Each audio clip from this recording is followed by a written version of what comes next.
नमस्कार। आज हम अशोक विहार फेज 3 के अंदर जो दिल्ली में है और आज हम ऐसी शख्सियत से बात करने जा रहे हैं जिन्होंने पूरा जीवन समाज में लगाया और समाज में लगाया ही नहीं, जो आज लोग बड़े बड़े ओहदों पर हैं, बड़ी बड़ी पोस्टों पर हैं, उनको अपने हाथ से चाय पिलाई, खाना खिलाया। और मैं बात कर रहा हूं ऐसी शख्सियत की जो हमारे बीच में है, कमलेश माधोरिया जी। कमलेश माधोरिया का परिचय वो बहुत ही भयंकर परिचय है। वो भयंकर मैं क्यों बता रहा हूं कि जिस समय दिल्ली यूनिवर्सिटी के अंदर प्रोफेसर माता दीन जी लगे थे, वो लॉ फैकल्टी के अंदर उन्होंने काफी सारे आज जो अच्छे अच्छे जज हैं या अच्छे अच्छे वकील हैं वो उन्हीं की देन है। अगर मैं सीधी सीधी बात करूं कि जिस समय माता दीन जी लगे थे उस समय ना रिजर्वेशन की कोई बात थी और उस समय बड़ी कठिन परिस्थितियों के साथ उन्होंने मुकाबला किया। तो आज हमारे बीच में है कमलेश माधोरिया जी। कमलेश माधोरिया जी, आपका चैनल में आपका हार्दिक स्वागत है। धन्यवाद। धन्यवाद माधोरिया जी, बड़ा एक पीड़ा होती है। उस समय मैं बात कर रहा हूं कि जिस समय सर जो है माता दीन जी जब दिल्ली में आए और वो प्रोफेसर यहाँ लॉ फैकल्टी के अंदर लगे और उन्होंने बहुत सारे लोगों को लगाया जी। और आज आप उनकी अर्धांगिनी रही और जिन लोगों को आपने अपने हाथ से चाय बना के खिलाई, खाना खिलाया, आपने अपने बच्चों की तरफ ध्यान नहीं दिया। आपने सोचा कि मेरा समाज आगे कैसे बढ़ा। तो आज की जो परिस्थिति है, जो लोग आज अफसर हैं, जो जज हैं या जो अच्छे अच्छे वकील हैं, आज वो सोच क्यों नहीं रहे कि भाई जिन्होंने हमें इतना यहां तक पहुंचाया, आज उनके लिए हमें कुछ अपने में तो कुछ दान करना चाहिए या उनकी हेल्प करनी चाहिए। देखिए, जो आप ठीक कह रहे हैं कि ये तो उन्होंने कोई हमारे समाज के लिए काम नहीं किया। स्टूडेंट जब होता है तो जब टीचर होता है, प्रोफेसर होता है, कोई भी होता है तो वो कास्ट नहीं देखता है, वो सिर्फ स्टूडेंट की काबिलियत देखता है। वहाँ जो लोग पढ़े हैं तो उसमें कोई एक कास्ट की बात नहीं करेंगे। जो आज हमारे चंद्रचूड़ हैं वो भी 78 के इनके स्टूडेंट हैं। कपिल सिब्बल हैं, वो उनसे पहले भी स्टूडेंट रहे हैं। मनु सिंह भी हैं। संजय किशन कौल हैं जो जिन्होंने ट्रांसजेंडर पे वो दिया था, AK सीकरी। हाँ, वो भी उन्हीं के स्टूडेंट रहे। मतलब IAS IPS जज लोअर कोर्ट में और हाई कोर्ट में तो बहुत ज़्यादा हैं। और पूरी इंडिया में IAS IPS और जो भी इनकम टैक्स ऑफिसर है या जहाँ पे भी जो भी रेलवे में है, कहीं पे भी हैं, उनके IRS में स्टूडेंट निकले हैं। वो सब जानते हैं कि उनकी क्या उस टाइम हैसियत थी। और जहाँ तक अपने समाज का सवाल है, अपने समाज के लोगों को उस टाइम में, जबकि कोई प्रोफेसर था ही नहीं दिल्ली यूनिवर्सिटी में, उस समय में उन्होंने अपने लोगों को, जो भी गांव से ग्रामीण इलाके से लोग आते थे, उसमें कास्टिज्म नहीं देखा जाता था, ग्रामीण लोगों को देखा जाता था ज़्यादा। चाहे उसमें बैकवर्ड के स्टूडेंट होते थे या टीचर बनने के लिए आते थे, काफ़ी मेहनत करके आते थे, तो उनको सबको एक तरह से अप्रोच करके कि देखो इसका घर पता नहीं कितना गरीब है और इस तरह से वो जैसे तैसे करके वो आज यहाँ तक पढ़ा है। तो इससे समाज पे भी असर पड़ता है कि अगर एक रोज़गार के लिए इंसान इतना लिख पढ़ रहा है, PhD भी कर रहा है या MA भी कर लिया है, MPhil भी कर लिया है, तो अगर उसको समाज देखता है कि वो बेरोजगार है, तो समाज पे असर पड़ता है कि पढ़ने लिखने से कोई फ़ायदा नहीं है। लेकिन जब हम उसको काबिल बना के उस जगह पे खड़ा कर देते हैं, एक प्रोफेसर बन जाता है या स्कूल में भी टीचर बन जाता है या कहीं पे भी रोज़गार में आ जाता है, तो समाज पे एकदम असर पड़ता है कि हमें लिखना पढ़ना चाहिए और हमें भी इन्हीं की तरह काबिल बनना चाहिए। ये तो लिख पढ़ने का, हमें शिक्षा का मतलब महत्व पता चलता है, हमारे समाज को महत्व चलता है, क्योंकि उस टाइम में हमारे पास ना तो इतनी जागरूकता थी कि हमारे बच्चों को कोई पढ़ाए। और जो बच्चे माँ बाप नहीं खुद पढ़ाना चाहते थे, वो कहते थे क्या पढ़ के होगा, कुछ नहीं होगा, उस टाइम उन्हें शिक्षा का पता ही नहीं था। जो बेचारे गरीब आदमी थे, गुलामी में जिंदगी जी रहे थे, उनको नहीं पता था कि शिक्षा का महत्व क्या है। उन लोगों को जैसे तैसे करके इन्होंने इस काबिल बनाया। हर एक जगह, चाहे वो टीचर की भी है, चाहे कहीं पुलिस में भी है, उसकी भी सिफारिश की है कि हाँ भाई, इसको, ये गांव से आया, इसका घर इतना गरीब है, आप उनको रोजगार दो। यूनिवर्सिटी में जो है, जैसे आपके ये पीसी पतंजलि हैं, पीसी पतंजलि भी काफ़ी गरीब घर के लोग थे, तो उनको टीचर बनाया इन्होंने, प्रोफेसर बनाया, लेक्चरर लगवाया डॉक्टर स्वरूप सिंह से कह के। उस टाइम वाइस चांसलर थे और वो हरियाणा के ही थे, और हरियाणा के मेरे हस्बैंड भी थे। तो इन लोगों ने काफ़ी लोगों को ऐसे लगवाया। एक डॉक्टर रतन सिंह थे श्रद्धानंद कॉलेज में, और डॉक्टर गोविंद सिंह थे, वो हिंदू कॉलेज में ही थे, जो रिटायर होने के बाद, जो कि आज हिंदू कॉलेज के जो प्रोफेसर लगे हुए वहाँ, उन्हें भी पता नहीं होगा कि जब वो बंदा बेचारा रिटायर हुआ था, उसकी कुर्सी गंगा जल से धोई थी, उसके कमरे को गंगा जल से धोया था हिंदू कॉलेज में। वो नहीं पता होगा लोगों को, आजकल के लोगों को नहीं पता होगा, लेकिन जब वो रिटायर हुए थे, उनके चेयर, कमरा गंगा जल से साफ किया गया था। तो ये उस टाइम की बात लोगों को लगाया। तो और जब ये एससी कमेटी के मेंबर बनाए जाते थे कि भाई एडमिशन कमेटी है, तो उसमें एससी मेंबर होना ज़रूरी है। ये राजीव गांधी के टाइम में भी ये ऑर्डर निकला था, और उन्होंने देखा जाए तो राजीव गांधी के टाइम में स्पेशल ड्राइव करके भी निकला था। और एक राजीव गांधी के टाइम में जो रूल निकला था वो ये था कि हमारे लोगों को, मेरे हस्बैंड के साथ भी काफ़ी ऐसा हुआ कि जब इंटरव्यू होते थे तो एससी को नहीं लिया जाता था। मेरे हस्बैंड थे, लेक्चरर लग गए, ठीक है, पीएचडी हो रही थी, उसका रिजल्ट आ गया था, लेकिन पहले तो पीएचडी में ही काफ़ी अड़ंगा लगाया गया। उसको हम छोड़ देते हैं कि क्या अड़ंगा लगाया, लेकिन जैसे तैसे वो पीएचडी हुई। जब इंटरव्यू हुए उस टाइम में एससी के लिए तो यही थे, और सीनियरिटी में भी यही थे। उनको नहीं लिया। उसको अब असिस्टेंट प्रोफेसर और एसोसिएट प्रोफेसर करके होता है। उस टाइम लेक्चरर, रीडर, जब प्रमोशन होता था तो रीडर कहा जाता था, तो इनको रीडर में नहीं लिया गया। जबकि रिजल्ट आ गया था पीएचडी का भी, और सीनियरिटी में भी यही थे। लिया किसको गया था?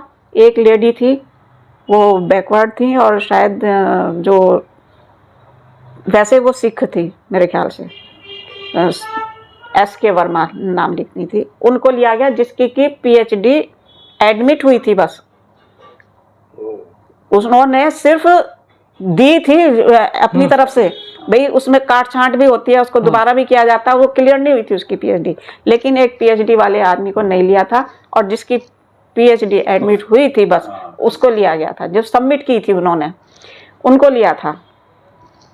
तो राजीव गांधी के टाइम में एक ऐसा रूल निकला था, जबकि इनका तो खैर हो गया था, रीडर हो गया था, जो PK त्रिपाठी थे, डीन थे, उन्होंने ही इनको लेक्चरर लगाया था, क्योंकि इन्होंने टॉप किया था LLM में, तो उन्होंने लेक्चरर लगाया था।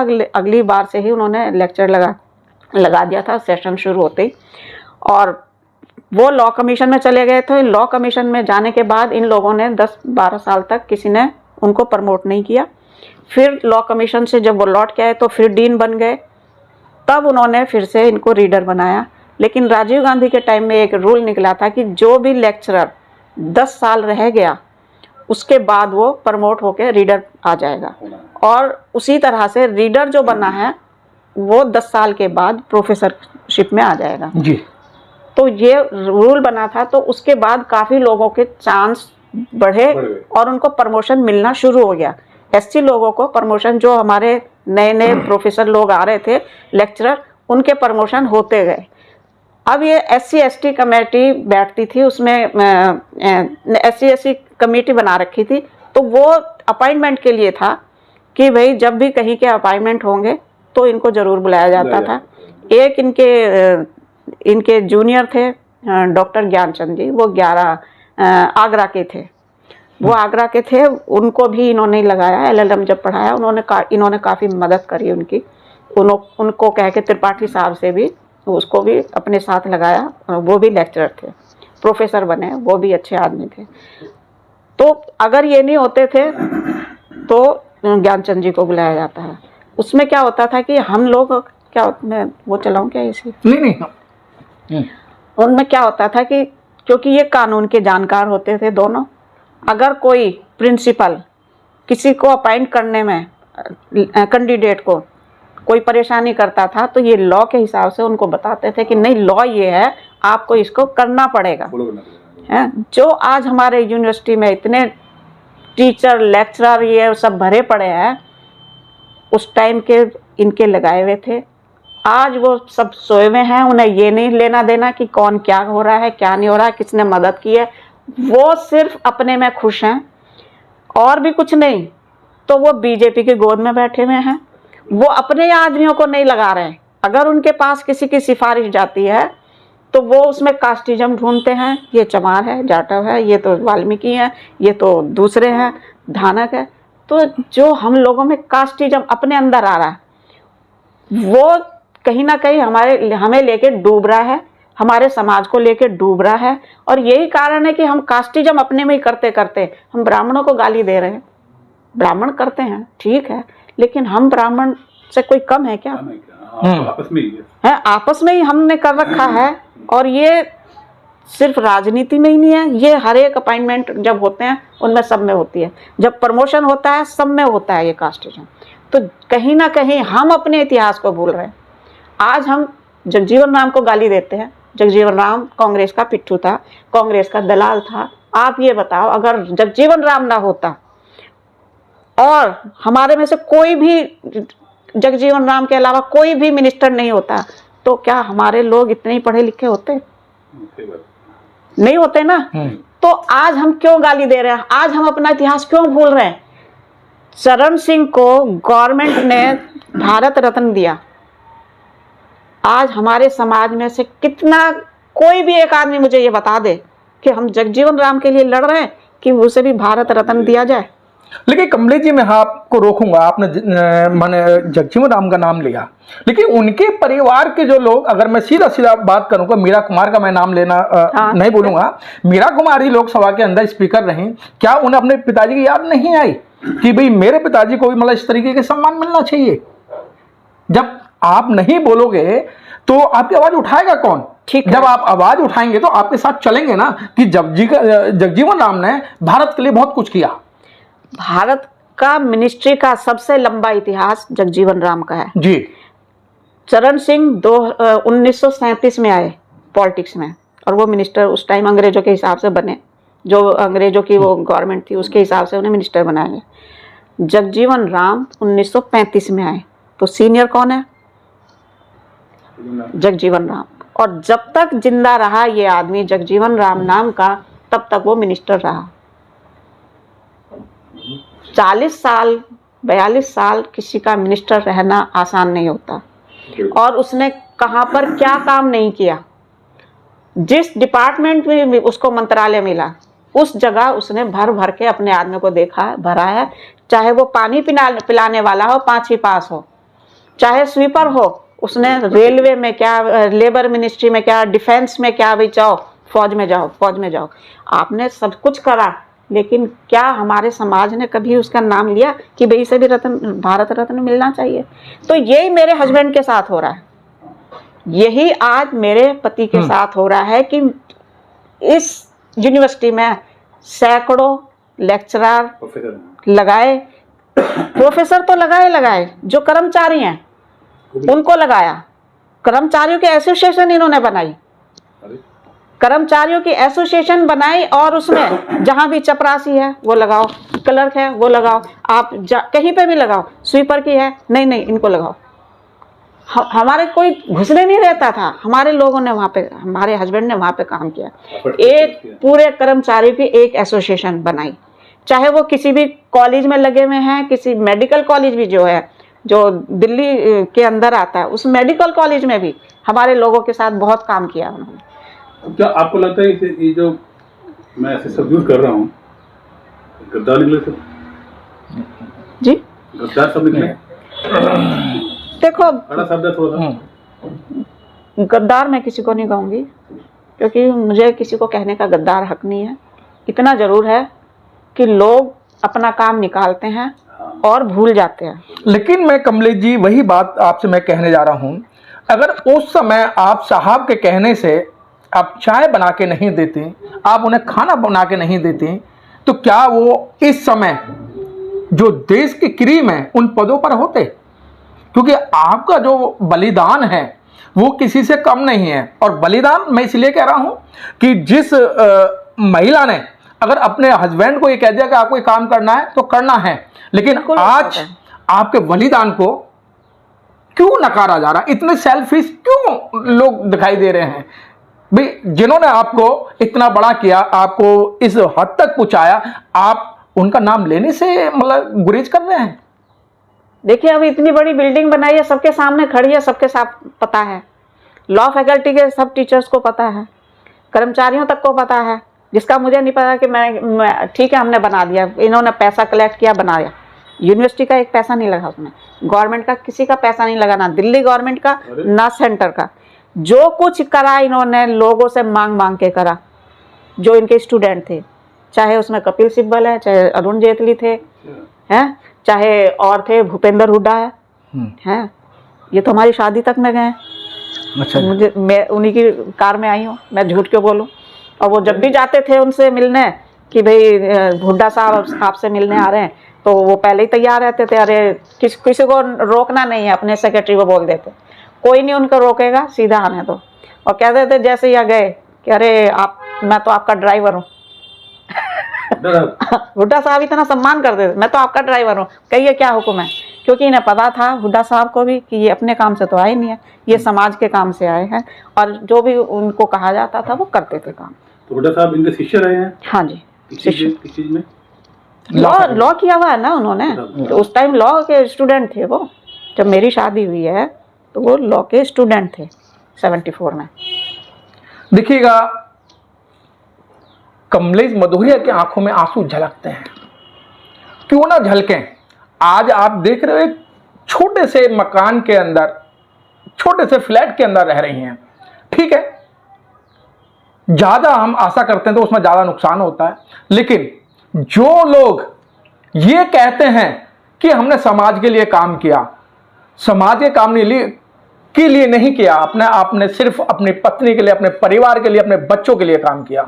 लेकिन ये शख्सियत तो जो नाम गिनाए हैं, इतने बड़े नाम गिनाए हैं, चाहे मैं जज की बात करूं, चाहे सुप्रीम कोर्ट की बात करूं, चाहे मैं हाई कोर्ट की बात करूं, इतने सारे नाम गिना दिए। और ये नाम वही गिना सकता है जिन्होंने समाज के लिए काम करा, जिन्होंने उन लोगों के लिए काम किया है।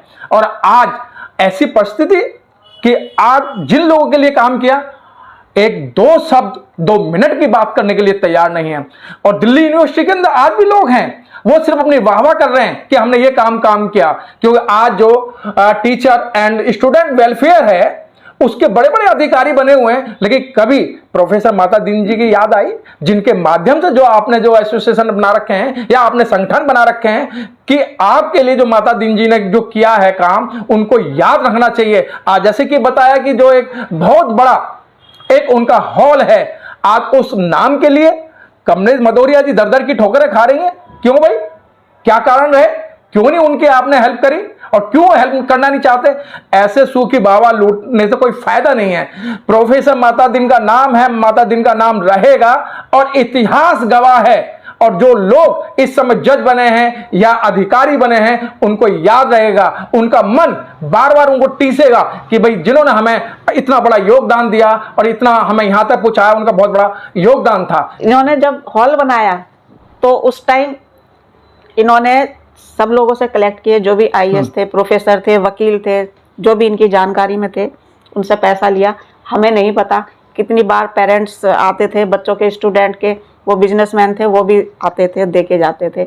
एक बिजनेसमैन थे कोई, उन्होंने 2 ट्रक सीमेंट दिया था यहाँ पे जब हॉल बना था। उसके बाद क्या होता है हमारा, अगर आप ये देखिएगा कि हमारा क्या हुआ उस टाइम जब हमने यूनिवर्सिटी को हॉल बना के दिया। हॉल बनाया, बन गया, सब कुछ तैयारी हो गई, नाम रखा गया, लेकिन रजिस्ट्रार ने, उस टाइम का जो रजिस्ट्रार थे, उन्होंने हमारे खिलाफ कोर्ट में केस कर दिया कि भाई इन्होंने बिना परमिशन के हॉल बना दिया। परमिशन किसकी थी? वीसी हमारे उपेंद्र बख्शी थे, लॉ फैकल्टी के डीन भी रहे। वो उस टाइम में बात जब शुरुआत हुई थी तो उन्होंने कहा हाँ ये जमीन पड़ी, आप इसमें बनाओ, मेरी इजाजत है, मैं बैठा हूँ, कोई बात नहीं है, लॉ फैकल्टी की जमीन है। लिखित में नहीं लिया, वो गलती हुई। नहीं मैडम, मैं लिखित में नहीं मानता। आपने अपने परिवार के लिए नहीं ली ना, आपने अपने किसी घरेलू इस्तेमाल के लिए ली नहीं हाँ, ना, आपने दिल्ली यूनिवर्सिटी के लिए ली ना। आप सुनिए, अभी हाँ, रजिस्ट्रार ने केस कर दिया, हमारी 8 महीने तनख्वाह नहीं मिली। बाप रे बाप। हम 8 महीने हमने कैसे निकाले ये कोई नहीं जानता ना। हमारे बच्चे पढ़ रहे थे, ये लड़का 12th में था उस टाइम, विकास, लड़की 11th में थी। जब पेपर में निकलता था कि भाई प्रोफेसर माता दीन ने ये कर दिया, ये कर दिया, ये कर दिया, तो बच्चे भी उनसे पूछते थे कि आपके पापा ने क्या कर दिया। आज स्कैम इतने बड़े बड़े हो जाते हैं, कोई नहीं पता चलता। लेकिन हमारे हस्बैंड ने अपनी जेब से लगाए पैसे, चाय पानी पिलाने के लिए मजदूरों को भी, कई बार मजदूरी पैसे भी नहीं होते तो अपने पास से दे दिए, चलो भाई कोई बात नहीं है, आप काम करो। कभी उनकी दिवाली नहीं, कभी उनकी होली नहीं, कोई त्योहार नहीं, वहाँ जाके हॉल बनवाने। सुबह सुबह जाके वहाँ खड़े होते क्लास से पहले, वहाँ से आते तराई वराई करके, फिर तैयार होके जाते, क्लास लेते, फिर शाम तक वहीं रहते और फिर वो काम करते हैं। हमें 8 महीने तक तनख्वाह नहीं मिली। जब वहाँ के हाई कोर्ट में जज ने कहा कि ये कोई बिल्डिंग उन्होंने अपने लिए नहीं बनाई, ये यूनिवर्सिटी की बिल्डिंग है, किसने बनाई है, कहाँ से पैसा आया, उसके नहीं है, ये कोई इनके नाम नहीं हो गई है, इसलिए आपको ये केस करने की कोई वो नहीं है। जो तब हमारा केस खत्म हुआ। आप ये बताइएगा, अगर जनरल क्लास के आदमी यही काम करता तो उसे गवर्नमेंट अवार्ड देती, वीसी बनाती, अवार्ड देती, सब कुछ करती। लेकिन हमें क्या मिला? हमें कुछ नहीं मिला। हमने तो बुराइयों के अलावा कुछ नहीं किया। तो हमें किस तरह से मारा जाता है हमारे समाज को, ये हमें अच्छे से पता है। यहाँ से रिटायर हुए, कुछ दिनों सुप्रीम कोर्ट में काम किया, फिर जो यूपी के वो थे गवर्नर माता प्रसाद सूरज भान जी, सूरज भान, वो हरियाणा के थे, अम्बाला के, उन्होंने इनको बुलाया, कॉल किया कि आप रिटायर हो गए, आप इधर आओ वीसी बनने के लिए। उन्होंने 3-4 जगह बताई, लेकिन इन्होंने कहा कि भाई मेरे बच्चे ऐसे नहीं है कि मैं छोड़ सकता हूँ, क्योंकि लड़की की भी शादी नहीं हुई थी और सारे बच्चे, 3 बच्चे पढ़ रहे थे, कि मैं पास के पास रखना पसंद करूँगा, मैं जिससे कि आना जाना रहे मेरा। बच्चे भी मुझे ये ना कहें कि भाई पापा छोड़ के चले गए, और बच्चों के बिगड़ने में देखो टाइम नहीं लगता। तो उस टाइम इसने मेरे बेटे ने MBBS कर लिया था जब वो रिटायर हुए 99 में। उसके बाद वो MD कर रहा था। लड़की MPhil वगैरह कर रही थी, तब तक वो पोस्ट पे नहीं गई थी किसी। आगरा में इनका कर दिया, जबकि यूनिवर्सिटी में इन्होंने अपने लोगों को भरा। वहाँ पे उन्होंने कहा कि भाई अपने आदमी को लगाना हमें, तो PC पतंजलि को दिया जौनपुर यूनिवर्सिटी के ये VC बनाए, वो इन्होंने बनवाए। रमेश चंद्रा को दिया झांसी यूनिवर्सिटी, जो केमिस्ट्री का था वो है। एक SP सिंह थे कोई, वो लखनऊ यूनिवर्सिटी के बने VC, वो इनके थ्रू बने। इन्होंने कहा भाई इनको बना दो, ये अपने आदमी है, इनको बना दो। दूसरा जो है आगरा की था, उन्होंने कहा आगरा का अम्बेडकर चेयर मिलेगी, वहाँ पे अम्बेडकर चेयर खाली है और VC की पोस्ट 4-6 महीने में खाली होगी, अगर आपको लेनी तो ले लेना उस टाइम।